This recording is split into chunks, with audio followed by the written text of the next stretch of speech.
Thank you, slide. So again, we do want to welcome everybody who has joined us today in the Anthropology of Food and Migration with Access Alliance. And for those who weren't here right at the beginning, we were talking about our favorite foods from childhood and what those memories are. So I'll start by saying that, of course, everybody has to eat. We have to eat to live. And so what we eat can also be a powerful symbol of who we are, how we tell ourselves apart from others. And conversely, we also identify ourselves with others based on what we eat. So as important as it is, nutrition actually plays a small part in our food choices. People will not just eat anything, whatever the circumstances. There's a cultural dimension by which people choose what they eat. In the context of migration, we see this precarious balancing act of, on one hand, preserving culture, and on the other, adapting to the norms and socioeconomic circumstances of a new society and culture. So food security is linked to how immigrants perceive membership, reconstruct identity, and integrate successfully into their new society. So what are we doing today? So today, what we seek to do is to gain insights into the factors that influence what newcomers eat, how those food choices are shaped, their impacts on health, and also on social inclusion. So whether you're a newcomer, a second or multi-generational Canadian, or a member of a First Nation, what you eat is shaped by these cultural, religious, economic, social, and environmental factors. So I'd like you to think about what you ate today, this week or this month. Why did you eat what you ate? If you had more or less resources, how would your diet have changed? And we welcome you today into this discussion of food and migration and also mapping experience through food. And so we really thank you for taking your early evening with us. Slide. So first of all, I'd like to introduce our knowledge mobilization team, who is Miranda and Fadima, and they'll be presenting food security among newcomers and the research results. Thank you so much, Chimu. My name is Miranda Ciroli. I'm the Knowledge Mobilization and Social Action Coordinator here at Access Alliance, and I'll let Faduma just quickly introduce herself. Thank you, Miranda. So hi, everyone. My name is Faduma. I'm a placement student working with Miranda. I'm currently doing an MSW at York University. Great, thank you. So food insecurity, as Chimu kind of lended to, is definitely one of those key issues that is facing our client population specifically, many of whom are newcomers, immigrants, and refugees. So this is a very familiar challenge for them who are accessing food security programs, as well as the staff who are supporting those programs and initiatives. However, we thought in order to set the context for the session ahead, which explores those experiences of newcomers in relation to food and migration, as well as their interactions with food insecurity initiatives, we thought it'd be useful to share some key findings from a research study that Access Alliance did on food insecurity among low-income families in Toronto. So this will help us to just understand the breadth and depth of the issue of food insecurity as it connects to other aspects of our health and well-being. The study was led by 3 graduate students as part of their research practicum at Access Alliance back in 2018. So I think it's important to start off by clarifying what it means to be food secure before we can really understand what it means to be food insecure. And there are different definitions and measures of that. However, one that the research team at the time landed on because of its comprehensiveness is the following. So food security means having access to food that is safe and healthy, affordable, culturally appropriate, locally available, and plentiful enough for the number of people in the household. So food insecurity is a prevalent issue across Canada, and it's getting worse every year, especially when you consider the COVID and post-COVID context. So in Toronto, which was the focus of this research, there are some troubling statistics that are recent. So the first is almost 1 in 5 households in Toronto face food insecurity. This was captured in 2019, pre-COVID. It's also interesting to add that at the time of when the study was actually conducted, this rate was 1 in every 8. So yeah, it's definitely clearly a rapidly worsening issue. Compared to more broadly within Canada, that's 1 in every 7 households facing food insecurity during COVID-19. As a result of the COVID-19 pandemic, food bank use increased by 47%, as captured within the 2020-2021 fiscal year. And that comes from the Daily Bread and North York Harvest Who's Hungry report, which was noted as a record-breaking, unprecedented increase in food bank use. So, based on the evidence and as well as, what the reported experiences of our own clients and as well as staff, there was a clear rationale, even before this, back in 2018, to take on research of this nature. So what the research really wanted to get at was, what were the experiences of food insecurity among families living in low-income neighborhoods in Toronto's East and West Ends, which are our top served neighborhoods by Access Alliance. So we've got Access Point on Danforth in the East, Access Point on Jane in the West. More specifically, the research aimed to uncover in more detail some of the challenges and barriers faced by the families when it came to food insecurity. They also wanted to explore the ways in which families were coping with those challenges. They wanted to understand the impacts of food insecurity that were being had on the health and well-being of those families. And lastly, they wanted to reveal some recommendations. So what were policies, programs, and services that we need to improve food security? So they did run, it was a qualitative study. They ran focus groups with youth, single parents, adults, seniors, as well as service providers. And 75% of the community member participants were not born in Canada. So that definitely reflects the findings reflect the voices of newcomers and immigrants primarily. And I'm going to hand it over to Faduma to go over some of the key findings. Thank you, Miranda. So first we'll be looking at the challenges and barriers to achieving food security. The study shed light on some of the challenges and barriers for participants. Some of these key findings specific to newcomers and immigrants are affordability, accessibility, and social. So participants discussed affordability as a major barrier to meeting their food needs. Nutritious food is expensive, and participants reported feeling forced to sacrifice their health needs in order to buy food they could afford. In particular, culturally specific foods are not affordable.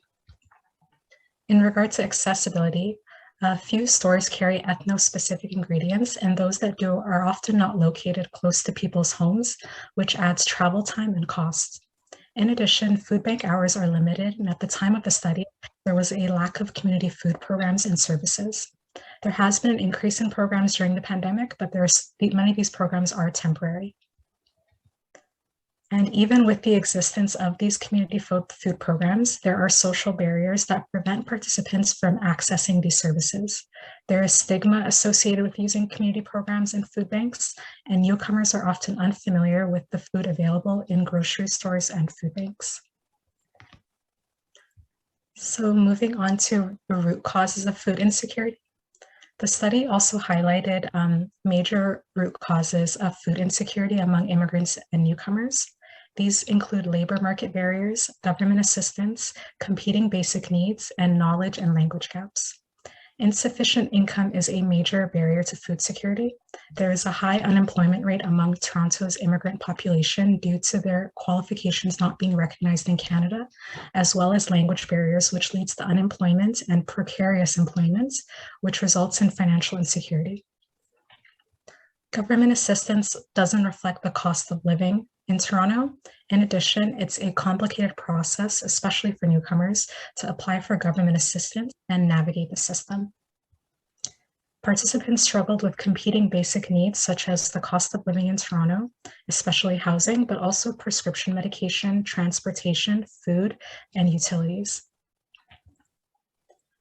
Participants also deal with knowledge and language gaps, including a lack of awareness of food-specific programs and resources, as well as language barriers specific to immigrants and refugees, such as understanding ingredients on packaged foods. And now to look at the impacts of food insecurity. So some of the identified impacts of food insecurity fell into two categories: health, including physical and mental health, as well as social impacts. So participants identified many ways in which food insecurity impacted their health. Some people reported that they experienced weight gain and others reported losing weight. Other participants discussed the chronic conditions that they are either at risk for developing or have already developed, such as diabetes and obesity. Participants seem to understand that these conditions are a result of consuming energy-dense, nutrient-poor food items, which are often the cheapest items in the store.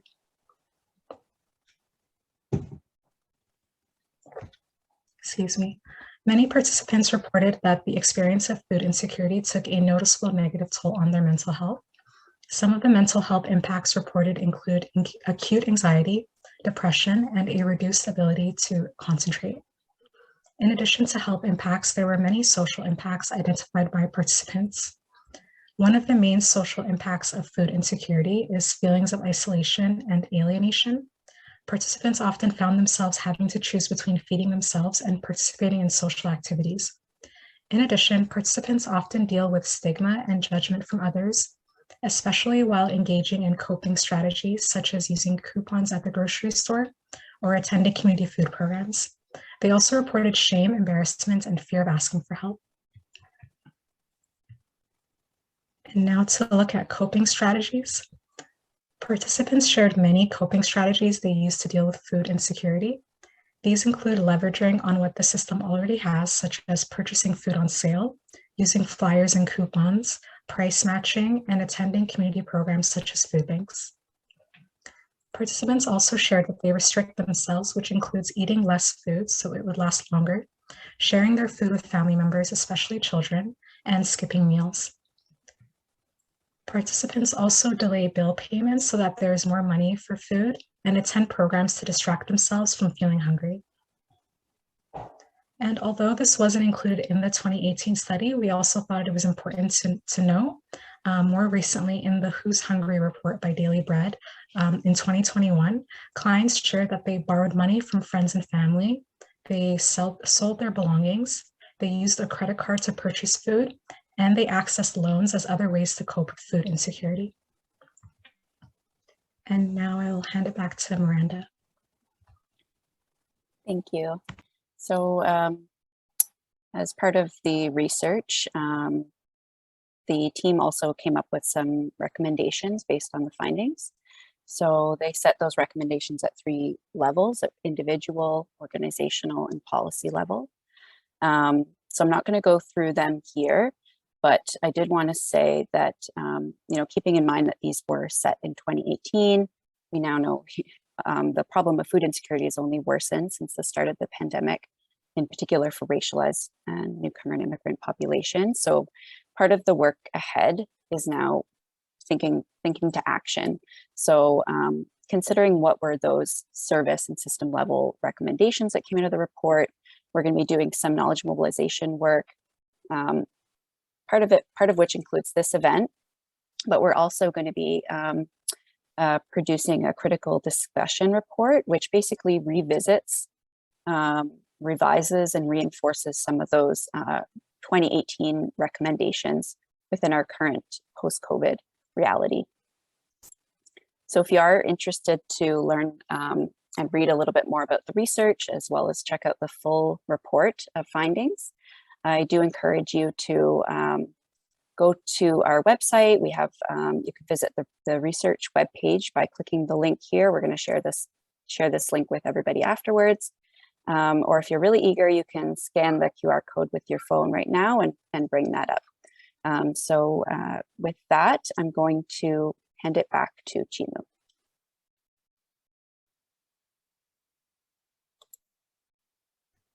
Thank you so much, Miranda.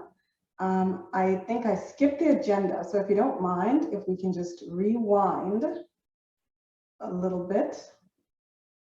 I was too enthusiastic, but thank you to Miranda and Fadima for just jumping in there. So we just had the research results explained to us, and as Miranda said, the links will be sent out to everybody. And what's coming next is that we are going to be having the mapping experience through food. We're going to start off with Faizunnessa's Rasgulla. So we'll start off with Faizunnessa's Rasgulla. So hopefully she is ready to go. And after that, we're going to have a 5-minute break where you can all have a drink, stretch, but come right back because we will have the panel discussion. So right now we're going to go ahead and go to Faizunnessa's Rasgulla. Yeah. Okay. Can you guys hear us? Awesome. Would you be able to just spotlight both the Faizunnessa's Rasgulla and the food camera side by side? Yes. Yeah, no, it's okay. So today we are going to make rasgulla. It's our traditional food. So for this recipe, yeah. Oh, my name is Faizunnessa. I'm from Bangladesh, and I'm connected with Access Alliance for a long time. So today we are going to make rasgulla. So I'm introducing the recipes. Yeah, well, great. And do you want to maybe tell us a little bit about why it's meaningful for you or how it's linked to your migration to Canada? Actually, it's meaningful because it's our traditional and long time we consumed it, and because in every occasion, happy occasion, we celebrate with this rasgulla, especially when newborn baby, someone's newborn baby, when Eid, when our cultural New Year, and when someone pass exam, then we distribute this sweets with our family, friends, and neighbors. So it's really meaningful for us. That sounds great. Do you want to walk us through the ingredients? Yeah. So now I'm showing, we mostly need 3 ingredients: milk, sugar, and vinegar. And these 3 ingredients most common, and these are optional. So carob water, cardamom. Yeah. So these 3 things we mostly carob water. Some people like this flavor, and some not. So it's depend who like it. So what is the shower water? It's a kind of flavor of flower. Yeah. So this is carob water and cardamom. I think maybe most people familiar with, maybe some are not. Yeah, sure. We see our NCT program, some people don't know actually this. This is a cardamom. We use this for this recipe. And this is special. It's a saffron. Maybe someone familiar with this, maybe not. Someone it's from flower. You can see. It's little expensive, so we usually use this very, very special occasion then, but because of it's expensive. So now I'm going to stir my recipe. So today I'm showing you my complete, because of time, I already done this earlier. You can see how it looks like. So I'm going to show you how it's made. First, we will boil the milk when it's coming to boil, we turn off the stove and then wait for a minute. And then we will add 3 tablespoons of vinegar with half cup of water. We mixed it and put into the milk and then stir slowly, and then this comes out. We will stain with a cheesecloth, and then the chana is, we call it chana. So then it's come out. I stain it nicely. Try to remove the vinegar smell. That's why I wash it with cold water. So that's just 3 Yeah. ingredients. Water, The milk, mostly. and vinegar, and then the water. Yeah. So now,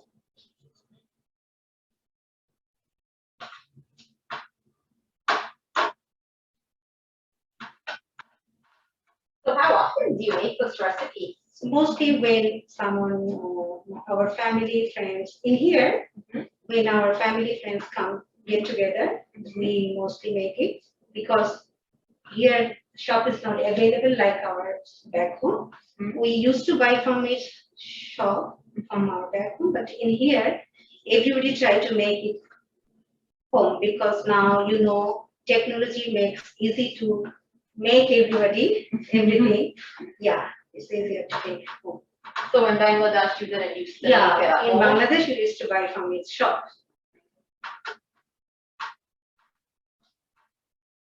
Every happy occasion, we start with this. And that's why it's important for me. Yeah.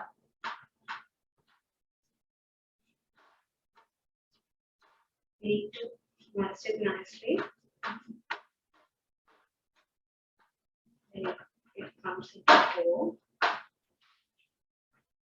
And now another step, I just take 4 cups of water and 1 cup sugar.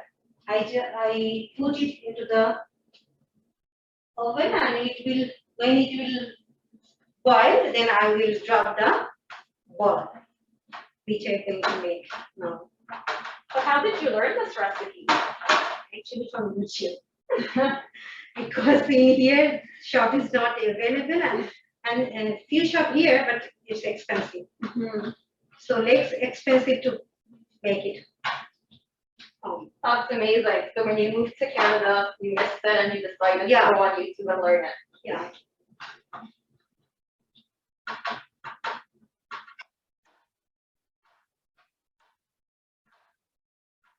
So I'm going to make it a nice dough. So I wash my hand. I need to use both hands. So you can make a round ball, but it's depend. If you want to make it bigger, you can make. If you want small, then you can. I need to mash it more. Make sure there is no crack. You know?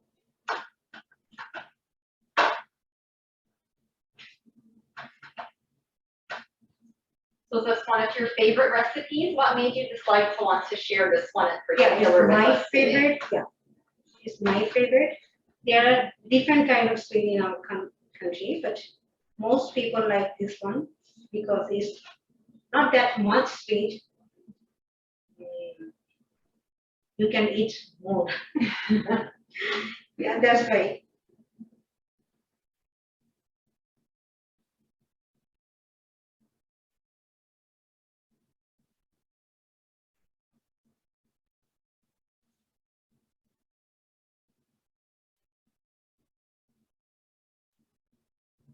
So I know you talked a little bit about, all the special occasions that you Yeah, used to have actually, you this. know, when my elder brother passed in his board exam, my father bought 40 kgs of this sweet and he distributed all of my friends, families, neighbors, and relatives. Oh, This wow. sweet. 40 kilos. 40 Quite a lot. Yeah. Do you think you would make So you 40 know, kilos a year? when someone calls the board exam, you have to have distribute the sweet. Everybody asks you, where is our sweet? You pass the exam, where is our sweet? Everybody else, they're waiting for that.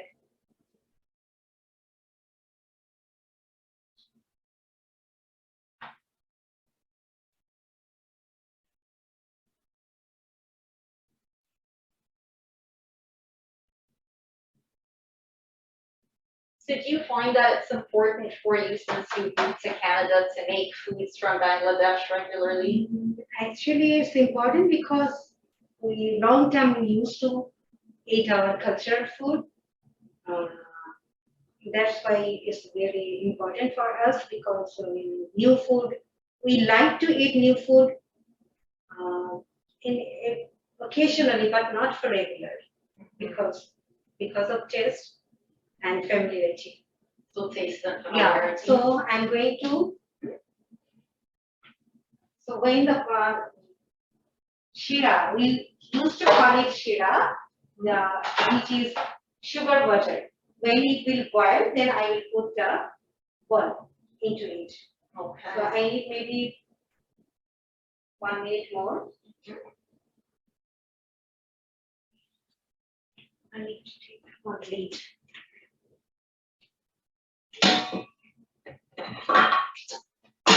So you've made 2 variations here for us, one with the carrot water and one without. Yeah.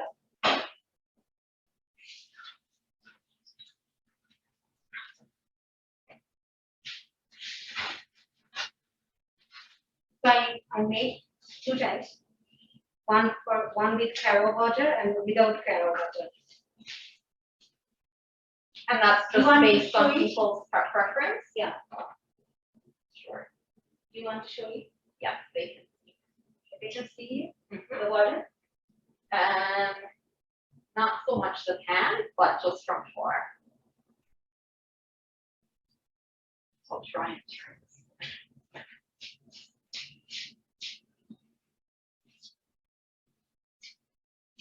Make sure your phone. So I use 4 cardamom here. So I'm going to drop the switch here.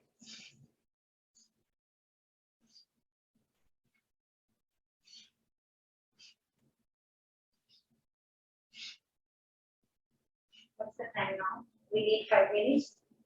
5 minutes. I have 6, 5. So 5 minutes, I will cover it and I will boil it for high heat, okay? After 5 minutes, then I will turn into medium heat.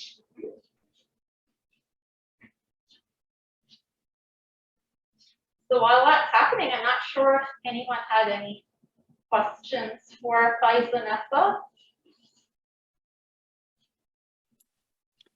We don't have any questions in the chat so far, but I do encourage people to pop them in. If you had any questions about the recipe that Faizanessa is preparing so far, or about anything else, you can feel free to pop them in the chat. But Yusra, I'll let you know if anything comes up, but there's nothing right now.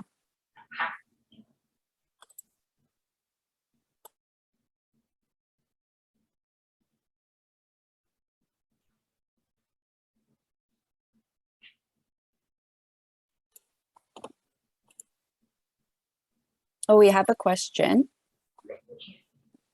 So the question is the flower water that you mentioned rose water? Because Yeah. you said pure water. Rose water. Yeah, similar to rose water, but was it a different? Maybe different flower, yeah. That's screw pine water. That helps. Can you see that there? Does it show? Yeah, we can see it. Thank you.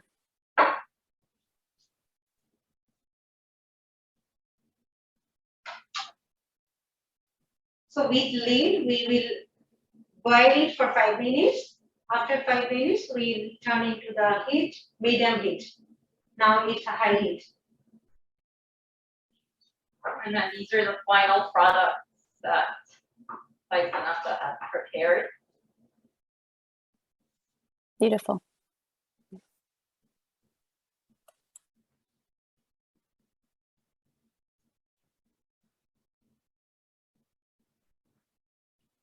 Also, just to mention, we're going to be sharing Vanessa's recipe with everybody after the event, so you can try it yourself.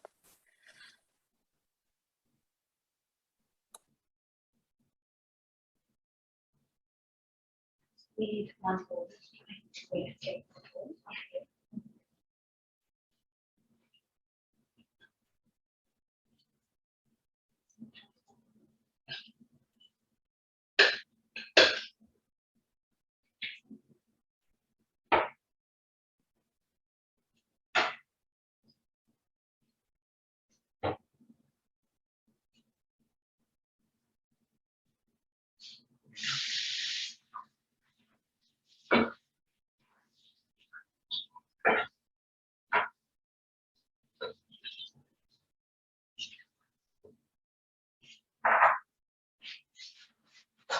Is there any special meaning that this recipe in particular holds for you?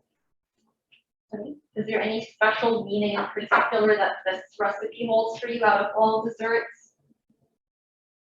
Or just taste? Well, because of taste.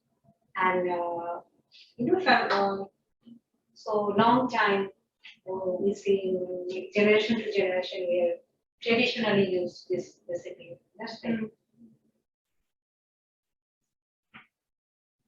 Maybe 5 minutes done. Let's check. You can show that it's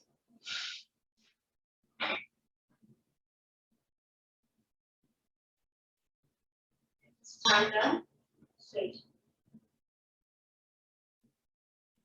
Repeat.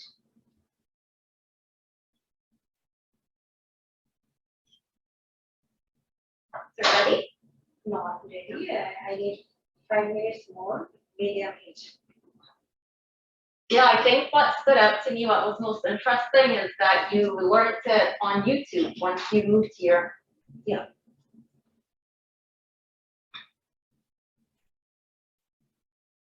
Do you find that that's common, that there's lots of recipes that you suddenly You know, crave if you from that find home? sorry, only this recipe you can find different person, different way. Mhm. Some people use 1 tablespoon of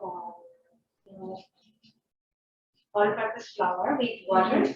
They mix the one runny liquid, and they just put one spoon into it, and it makes a foam. So it helps to boil all over the sweets. Normally the heat comes from down when the water you put, and it make a foam, and up down everywhere is boiled properly. So it's good, but I forget to bring that flour. Yeah, I don't have it available here, so yeah. But one thing we have to make sure the water should be not should be what is sticky. It's little bit watery, not should be sticky. Yeah. So sugar water makes sticky. If we boil too much, then it's sticky. If it's going to sticky, then we need to add more water. That. Those are some good tips. Yeah. Thank you so much to Yusra and Vanessa. I hope that everybody will give their hand at trying this. As Miranda said, people are going to get all the resources today so they can try their own hand at making this using Vanessa's recipe. Thank you so much. So Vanessa, that looks absolutely delicious. I hope that you guys at home are also have something delicious there to enjoy. On that note, Yusra, Vanessa, we are going to move on. We can see, Vanessa, can you just show us in the bowl the finished product there? We actually just have one more question in the chat about the recipe as well. Okay, I'm showing you guys just the product. Can you say? Yes, looks amazing. Faizunessa, just one last question from the audience. In other variations of this recipe, Yeah. can you add saffron or another spice that adds color to it? No, saffron for, for very little amount of saffron we use for this, not that much. Very few amount, very, very small amount. Because it has a kind of smell. Small amount is enough, very small amount. You just just after cooking, you just put some little, and that's it. Perfect. Thank you so much. So we'll just. And another thing, you can make the sweet like that, and then after that you can you just make a thick milk. 1 liter milk, you boil it, turn it to ½ liter, and some powder milk, add some powder milk or condensed milk, and add this sweet and boil some for 5 to 8 minutes, and then it will go another kind of sweet that is called rasmalai. You know, rasmalai. There's a very different kinds of sweets. You can make the main procedure is same. You have to make the chana, and then you can make this rasgulla or rasmalai. You can make anything. If you search the YouTube, you can find so many kinds of sweets.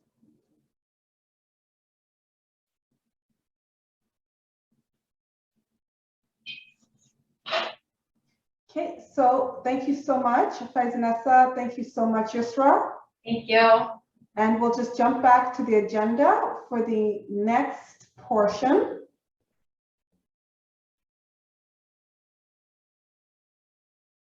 For the next one, we'll just jump back to the agenda, and what we'll be doing next is we are going to have a food map presentation presented by Faduma.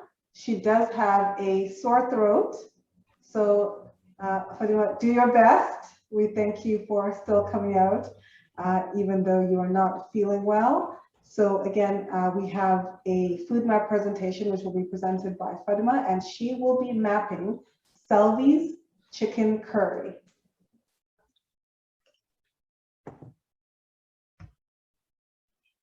Yeah, thank you so much, Chimu. So I'm just going to pull up the food map.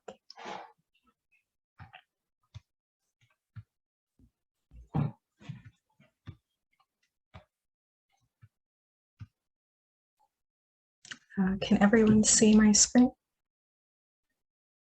Yes. Okay, perfect.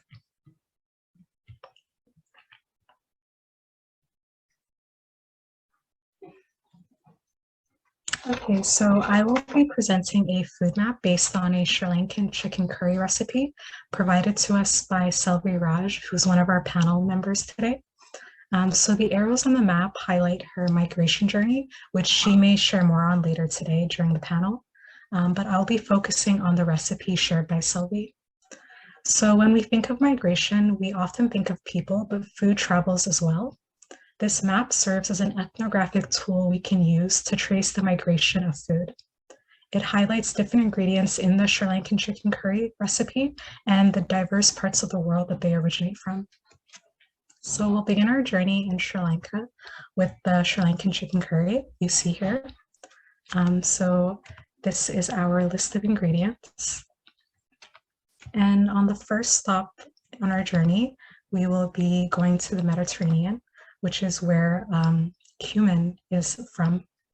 So cumin is actually an ancient spice that was first made popular by the Greeks and Romans. And this plant is native to the Mediterranean region in Egypt and is cultivated along the Western Mediterranean through the Middle East and India.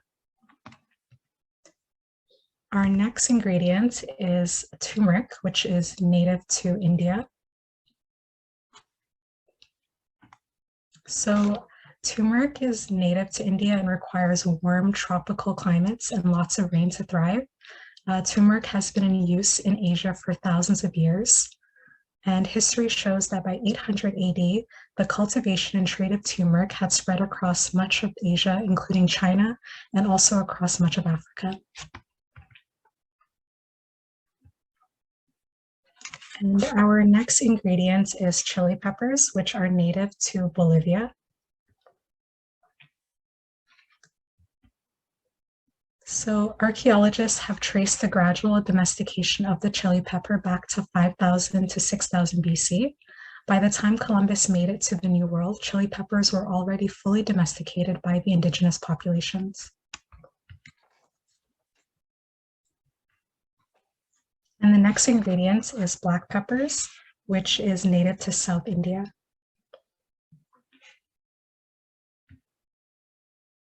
So black pepper is native to South India and is extensively cultivated there and elsewhere in tropical regions. Until well after the Middle Ages, almost all of the world's black pepper traveled from the Malabar coast in India. From there, it was traded via the Levant and the merchants of Venice to the rest of Europe. The next ingredient we'll be looking at is onion. Onion is native to Southwestern Asia. So the onion is likely native to Southwestern Asia, but is now grown throughout the world. Onions are among the world's oldest cultivated plants. They were likely known in India, China, and the Middle East before recorded history. Ancient Egyptians regarded the spherical bulb as a symbol of the universe, and its name is likely derived from the Latin unus, meaning one. And the next ingredient on our journey is tomato, which is native to the Andes in Latin America. So today's tomatoes began as wild plants in the Andes, growing in parts of Bolivia, Chile, Colombia, Ecuador, and Peru. Centuries of human selection and breeding resulted in the fruit we recognize today, spreading through the Americas, then to Europe, and eventually around the globe. And the next ingredient on our list is salt, which was first harvested in China. Salt comes from dead, dried up seas or living ones. The earliest known salt harvesting is believed to have occurred at Lake Yuncheng in the Chinese province of Shanxi around 6000 BC.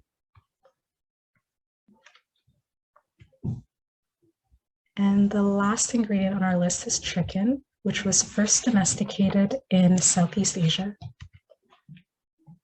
So the chicken was the first domesticated animal 8,000 years ago in Southeast Asia and spread to China and India 2,000 to 3,000 years later. Once domesticated, cultural contacts, trade, migration, and territorial conquest resulted in their introduction and reintroduction to different regions around the world over several thousand years. And that is the last stop on our journey, so that concludes my presentation. If you'd like to take a closer look at the map, we will be providing a link after the presentation. So thank you, and I will send it back to Chimu. Thank you so much, Fatima. And we'll just go back to our last slide. I believe it's time for our break, so everybody can get up and take a stretch. And coming up next will be our panel discussion. So I'm sure all of you will enjoy that. After all this talk of food, I'm quite hungry. So if any of you have snacks at home, please go ahead and enjoy. You can bring it back to the panel discussion, sit back and enjoy the discussion that we will be having. So in about 5 minutes, so it is now 6:21. And so at 6:26, we will be back. So thank you, everybody. Again, take a break, and at 6:26, we will see you for the panel discussion.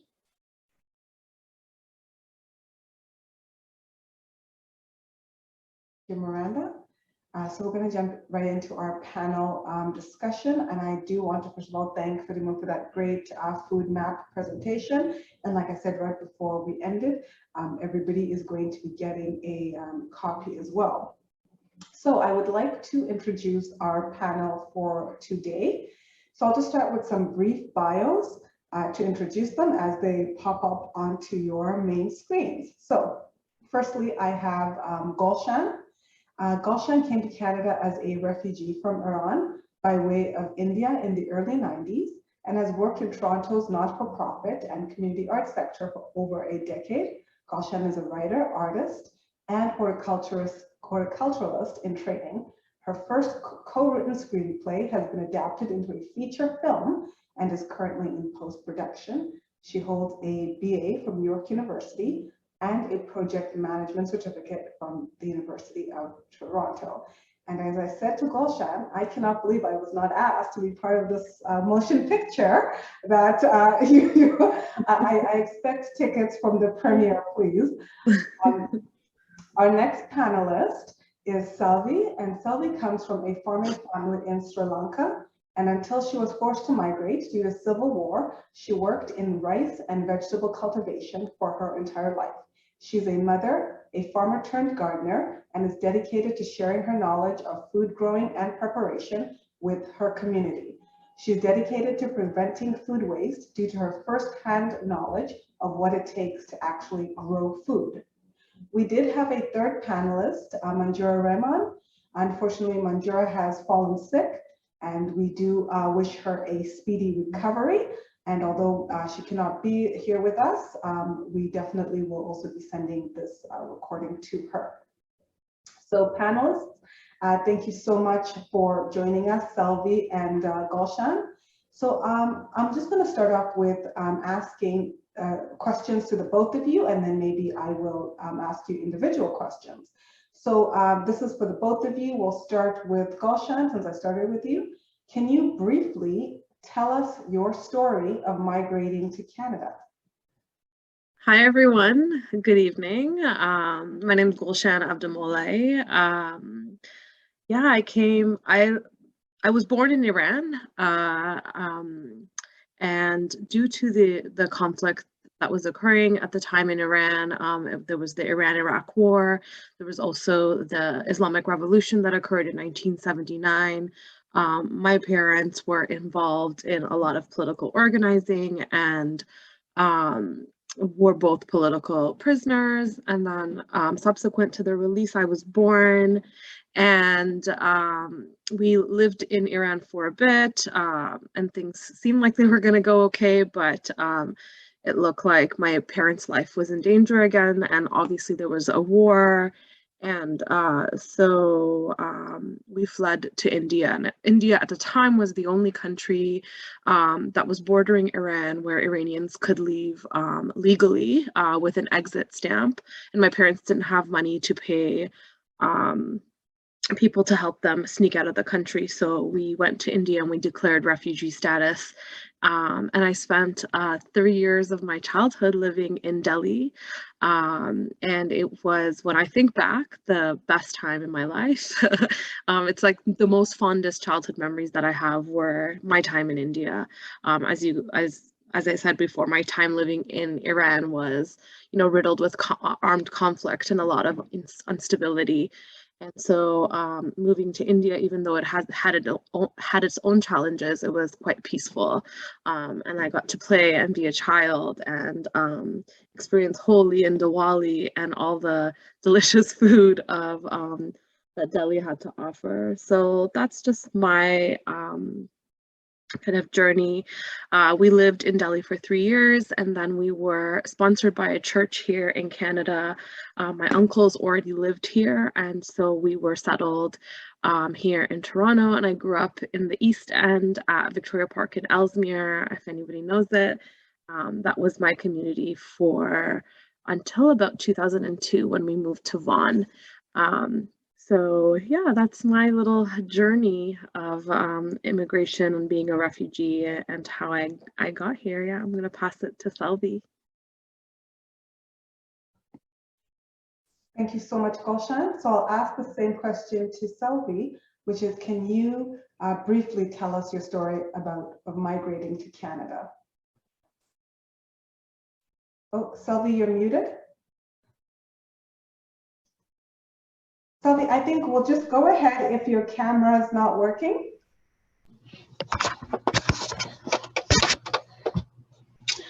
Hello, my name is Selvi. I am from Sri Lanka. I am mother of 4. In Sri Lanka, had a civil war for 3 decades. So during the war, my husband is escaped from Sri Lanka because the panic of him. So me and my children alone there. So very struggling with food and medicine. Then we went to the India for lived there 1 year. So then there also a problem because always me and my children in the camp. Then again we came to back home. There also tsunami also there. So very, very problem. Food is very, very difficult because our Sri Lankan government blocked that road. They cannot send anything, medicine, food, fuel, nothing there. We have to grow it our own. The mostly people growing cassava. You know, the cassava is like a potato family. They grow the cassava, then morning and evening, that is their food.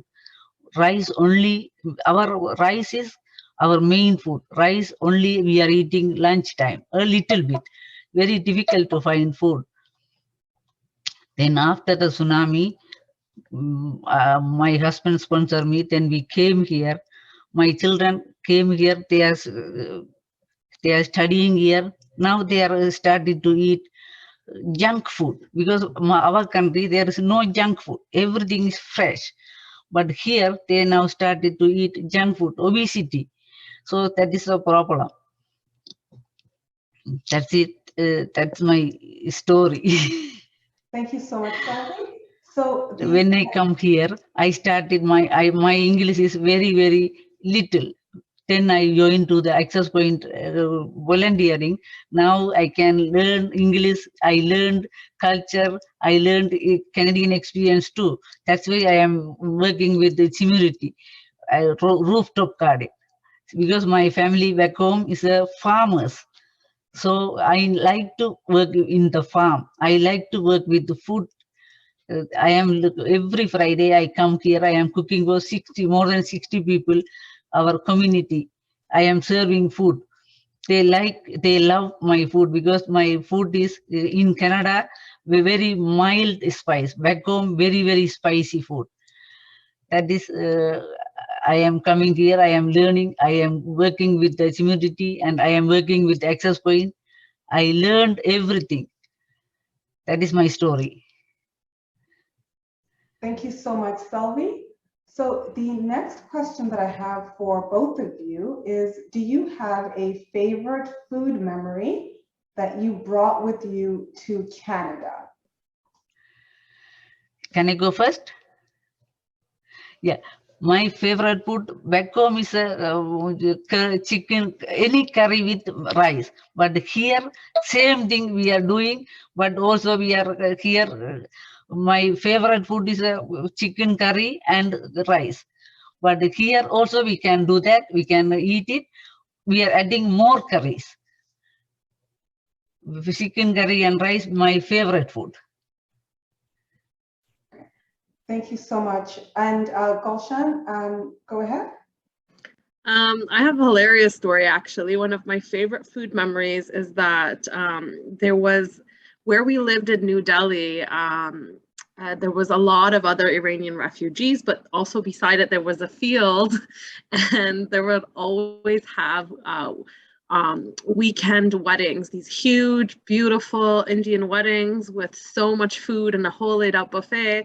So my dad and I, we used to sneak in to these weddings, and people wouldn't question our ethnicity because we're both from we're from southern Iran, and we can kind of, you know, pass as Indian. And so one day my dad decided to invite his friend who had green eyes, and then we got caught and banned from all the weddings subsequently after that. So that's one of my favorite food stories, I think, is sneaking into those weddings with my dad and eating the food. Yeah. I think in general, just thinking about like also coming to Canada and like getting access to junk food. I think the first junk food I recall eating is Doritos and McDonald's.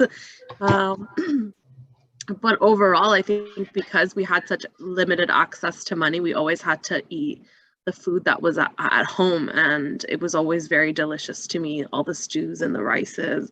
So I have a lot of childhood memories of just like coming home after school from grade 1 and my mom having rice and stew ready for me as I ate it and watched Beetlejuice. So there's a lot of memories there for me in that respect. I don't ever remember food being scarce. It could be that my family maybe protected me from that, but in general, because we were getting a stipend from the United Nations, and also my uncles had already settled here in Canada, they were sending financial support to us. So we had, even though we lived in a very small, bachelor apartment in this complex, we had a lot of like additional support. So I think like acknowledging that privilege of having had family who had already settled in Canada was really helpful for us. So yeah, that's one food memory, a few food memories that I have from my childhood and that journey. Salvi, is there anything else? I would love to hear more about your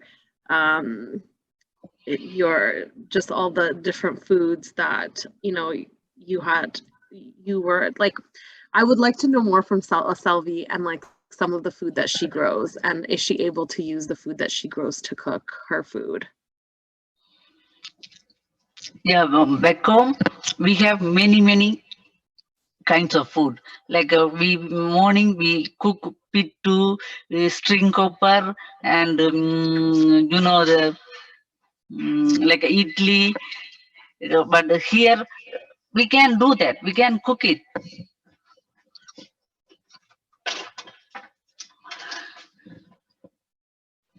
We can cook it, and here we can eat whatever we want. Back home not like that, because I was born in like a countryside. We are growing everything and we have to eat it. We are not buying anything. Only fish or some spices we are buying. That is because I was born in a farmer's family. My father had a big land. So we have different kinds of bananas, different kind of chilies, many kinds of vegetables. So that is our childhood memory.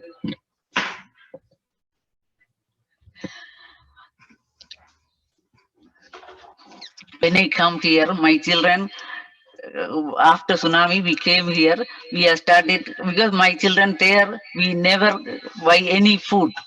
No, never go to restaurant, maybe once a year. But here, every month they are going because they love it. They can buy it here easily. That's it. Yeah, I can definitely relate to that, because Iranian food is very expensive to make. So it's often something that people don't eat out because it's expensive. In particular, the stews. So usually when people go to Iranian restaurants here in Toronto, you'll see it's mainly kebabs, but the stews, like the fisinjuns and the herb stews and all the like intricate dishes are something that we mainly cook at home. I think there's only a few restaurants in Toronto that carry the stews because they're so, it's also very time consuming to make them. So they're not available in the restaurants.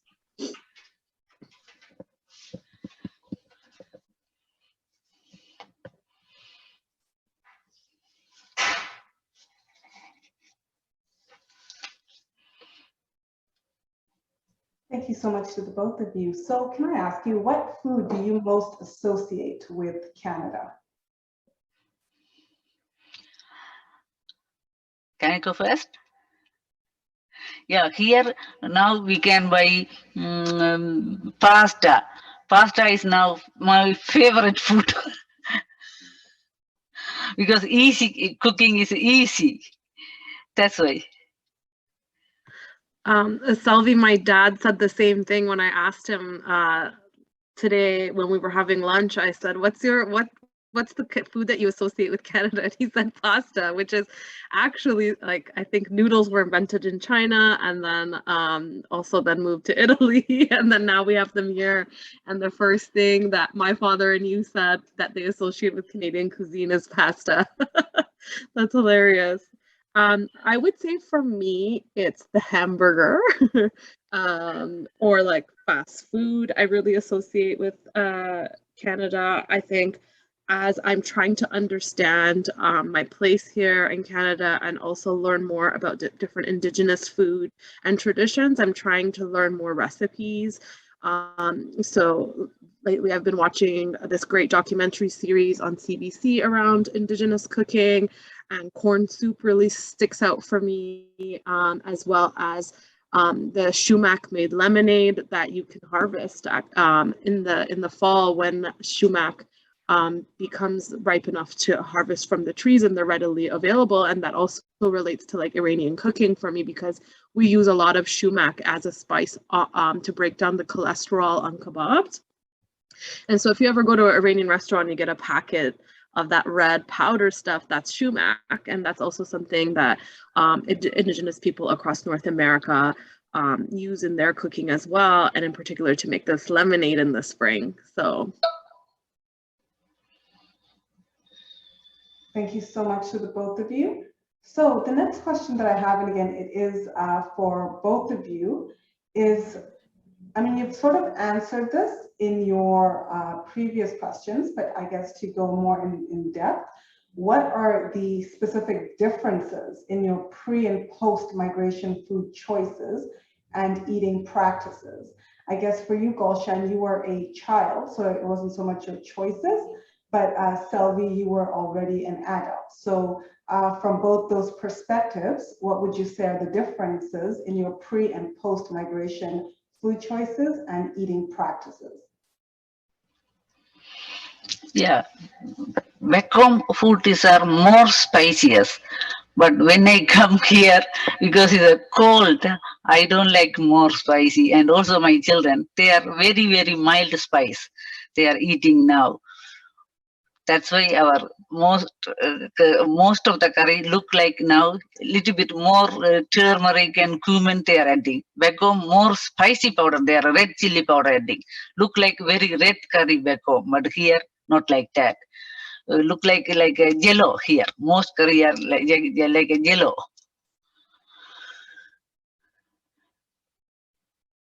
oh, Selvi, that is such a great answer. I'm dying.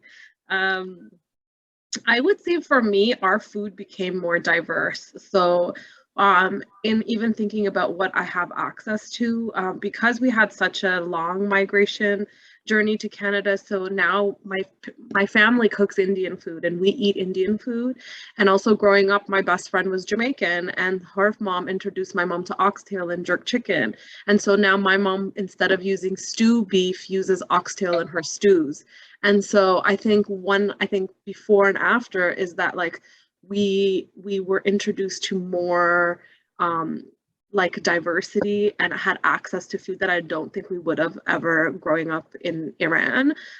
Just like growing up eating Korean food and Greek food and Jamaican food and you know, jollof rice and West African food, like all that access, I think is what has really changed for me. I also speak from a place of privilege, and like I came here and migrated to Canada at a time where it was different, and my family has had time to settle. I acknowledge that it is a different experience for folks who are new to Canada and experiencing different insecurities, but I'm speaking from you know, just our experiences over the last 30 years living in Canada. And so in hindsight, I feel like my world has grown food-wise.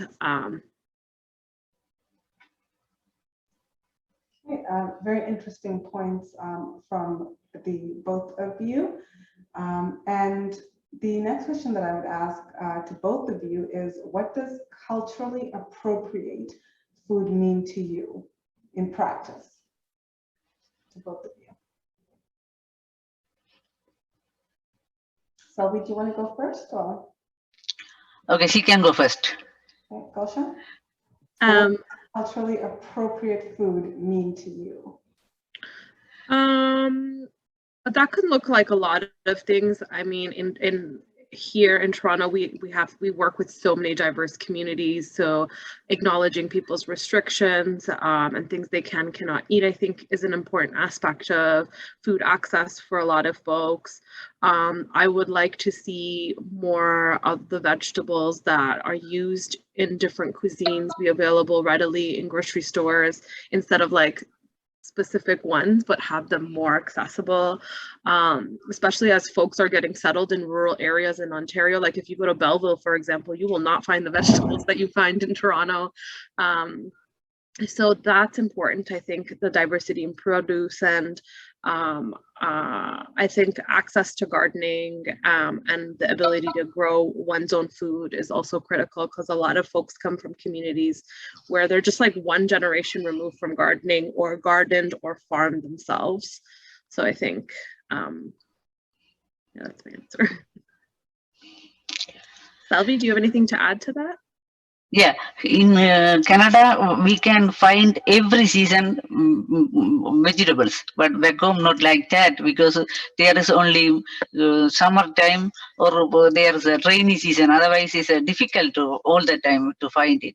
But here, every country is exporting. We can buy it, expensive or not. We can buy. We can whatever we want. We can buy it. Many different kind of vegetables, green leaves we can grow. If we have like a small land, we can grow in summertime.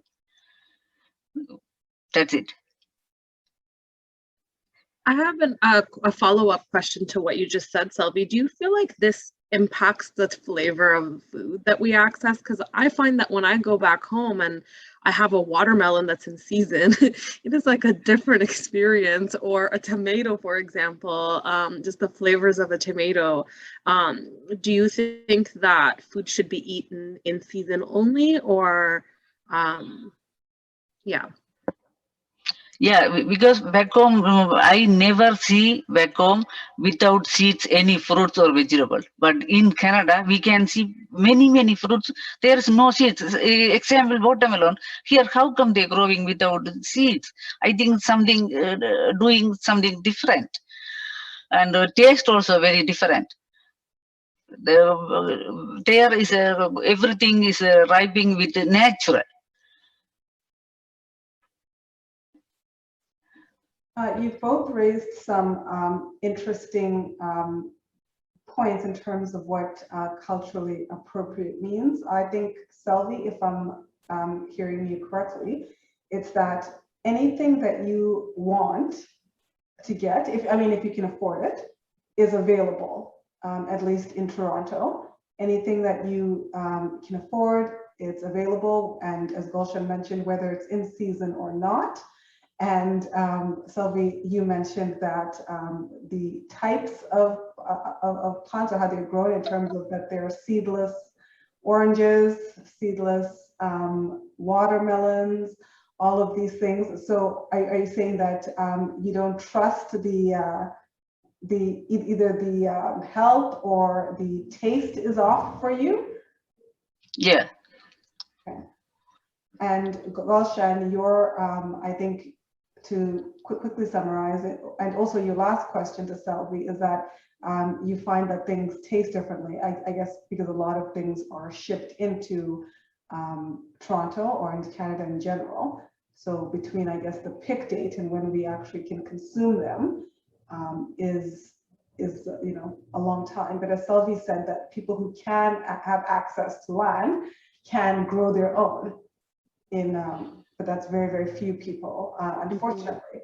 So the next question that I'll jump into is that what changes would you like to see that would prioritize culturally appropriate food, whatever that means to you?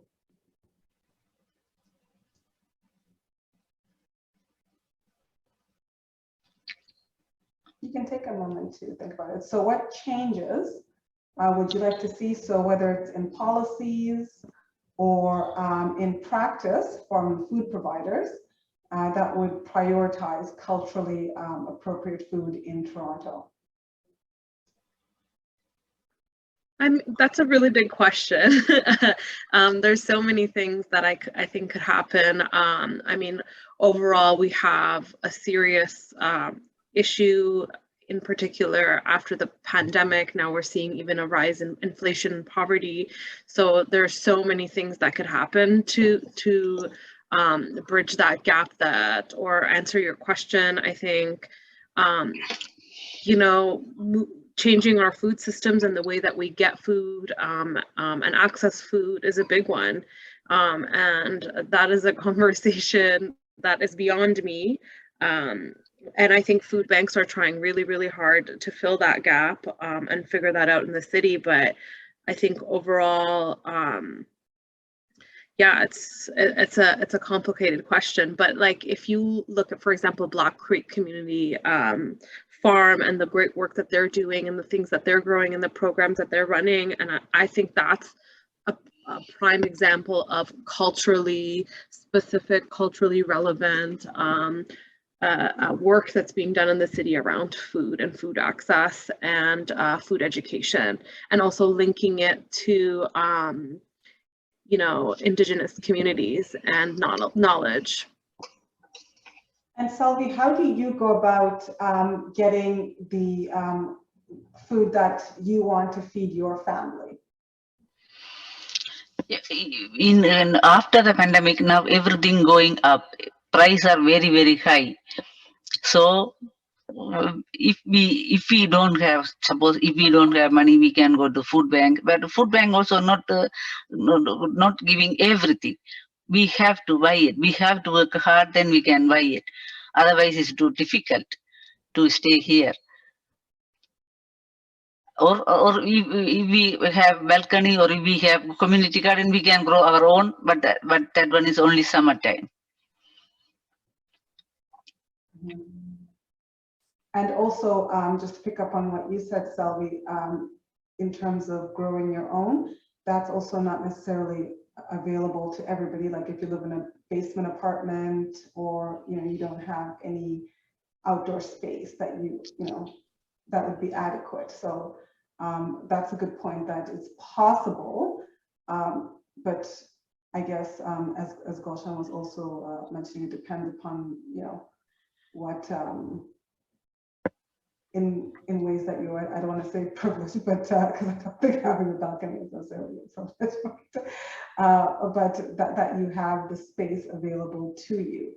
So for the two of you then, the next question that I would ask, because I did ask you what you most associate with Canada in terms of the kind of food that you eat, as well as initially I'd asked you what you would most associate with back home. And I would want to ask you that for you, Gulshan, if you went back to Iran, for you, Selvi, if you go back to Sri Lanka, what are you going to make for the people there that is going to say, this has been my experience in Canada? So you can take a minute to think about it. Everybody just hum the Jeopardy music in your minds. I actually have a response for this, because I did this not long, well, before the pandemic. I had the pleasure of going back home to see my grandmother, and I made ceviche. Oh, that was your, this is what Canada is to me, with ceviche? Well, it's not what Canada has to offer, but it is something that I love, that I've been introduced to because I live here, right? Access to Mexican food, for example. So that's what I brought with me.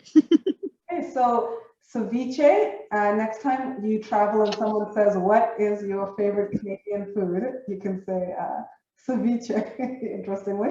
Okay, and Selvi, same question to you. If you were going to Sri Lanka, what food? If I go to there is no McDonald's or no KFC. So people, if I see there, people love it, that one, because it's that one new for them. So you would make them a burger and fries, you're saying? Yeah. Okay, oh, burger and fries, yeah, that is a very Canadian-esque thing. Yeah, maybe put some bacon in it if you eat bacon. Yes. Because that really Canadians it up, I guess. So does anybody have any questions? We can move to the Q&A section and get some questions from the audience in terms of the discussion that we have had so far. Also, I'd be interested in hearing your own experiences and your own answers to these questions, especially the question of how would you represent, if in fact you are an immigrant or refugee or a newcomer to Canada, how you would represent your experience in Canada through a food. So definitely you can put that in the chat, but if you do have specific questions for either Gulshan or Selvi, you can put that in the Q&A, but yeah, in the chat, I would love to hear your own food stories about what you enjoy, what represents Canada to you, and also what represents your back home when you're in Canada. Unfortunately, Selvi lost her video, so we can't see her. So I hope that everybody had a chance to see her early on, and you can just hold that visual in your mind. So let me check. Miranda, do we have, or Fatima, do we have any questions in the chat or in the Q&A? Not so far, but I just plopped that question that you asked the audience into the chat, so we can give people a minute to think about it and respond. Thank you. In the meantime, Fatima, since I just spoke to you, if you are going to, I'm not going to assume you're not from Canada. I don't want to have a Stephen Harper moment, but if you were going to leave Canada, what food would you say represents your Canadianness, or what you would think exemplifies Canada through a food? That is a really difficult question. I honestly think I would say a burger and fries. To me, that's like very like American, Canadian. Yeah, I guess. Well, I agree with you.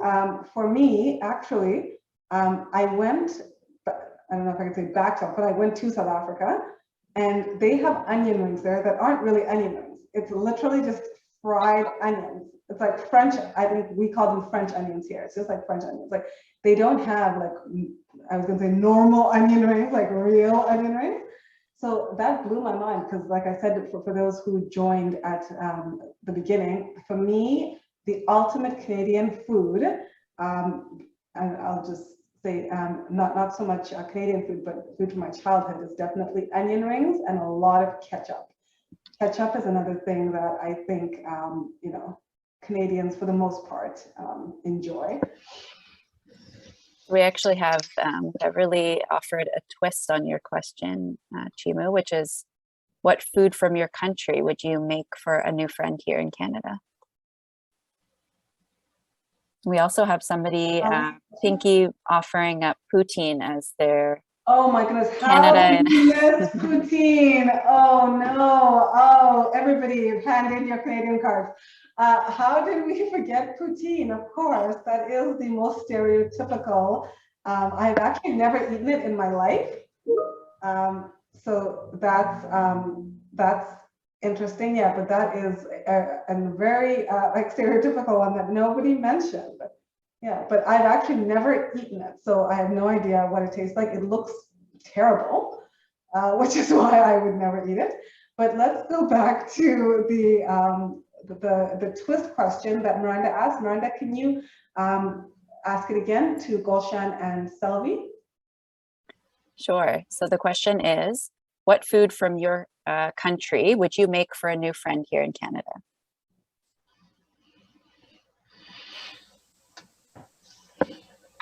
So an Iranian, and I think Selvi is going to say curry, but let me know. Actually, the shameful answer to that is, and I think one of my big losses in my life is the fact that I don't know how to cook a lot of the food that comes from my country.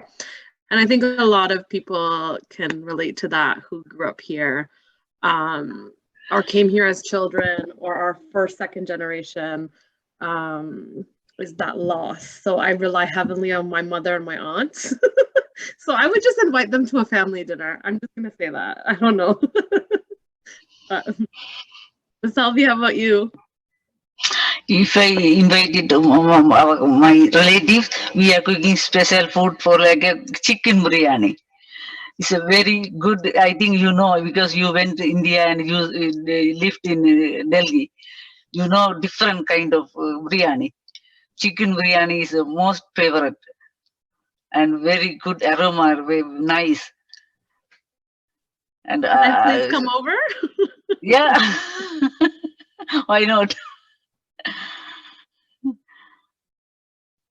Okay, anything else? So Salvi said chicken biryani, and then Gulshan said that you have unfortunately lost a lot of your culturally, I guess, food that comes from Iran. It's a shame, but yes, I think that is many people's experience. Well, I've lost my ability to make it myself, which is maybe because I heavily rely on the elders in my family, which is not the best thing, but. So we do have another comment from Shah, learning how to make bannock with their indigenous adopted grandpa and realizing it is like a bake a fry bread I grew up eating. So Shah came to Canada very young from Guyana in South America. Oh, so that's interesting. So finding those connections through the food across continents. Well, I guess is it, yeah, Guyana is South America. Yeah. Anything else? Anything in the Q&A? Yes, so we actually have a question from Stephanie. So the question is, how are recipes passed down in your cultures? For example, are they written or are they passed down orally?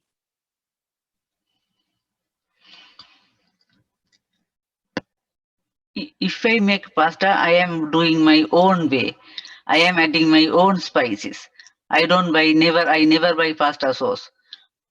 I put it tomato, cumin, pepper, and some leaves. I forgot the name of the leaves.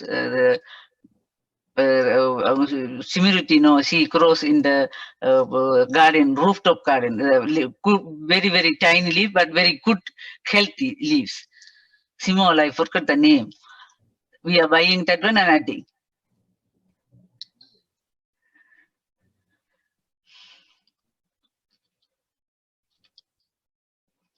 Thank you, Salvi. Gulshan? Yeah, I think for us, it was probably historically oral, passed down, but family to family. A lot of regions have their own recipes, so they change region per region, ethnic group per ethnic group.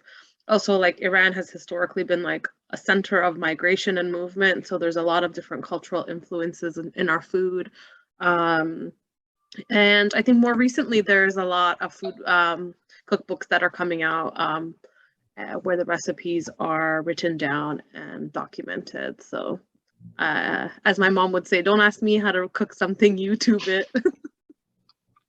I think, isn't that what Faisal said as well?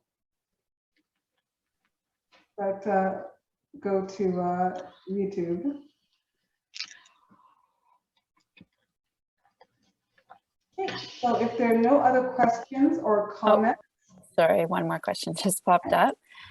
So Shah is asking, which food or plant creates a feeling of comfort for you, and do you wish for in these current times? The orange blossom tree. It's my favorite smell, and it just brings me right back to my country.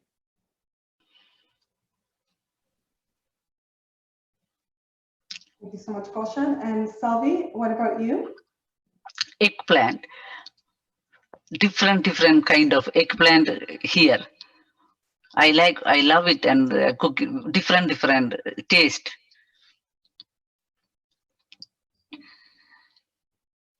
Thank you so much. So the eggplant and the orange blossom tree. Beautiful. Any other questions or comments, or are we going to leave it in the purple and orange? I don't think there are any more questions at this time.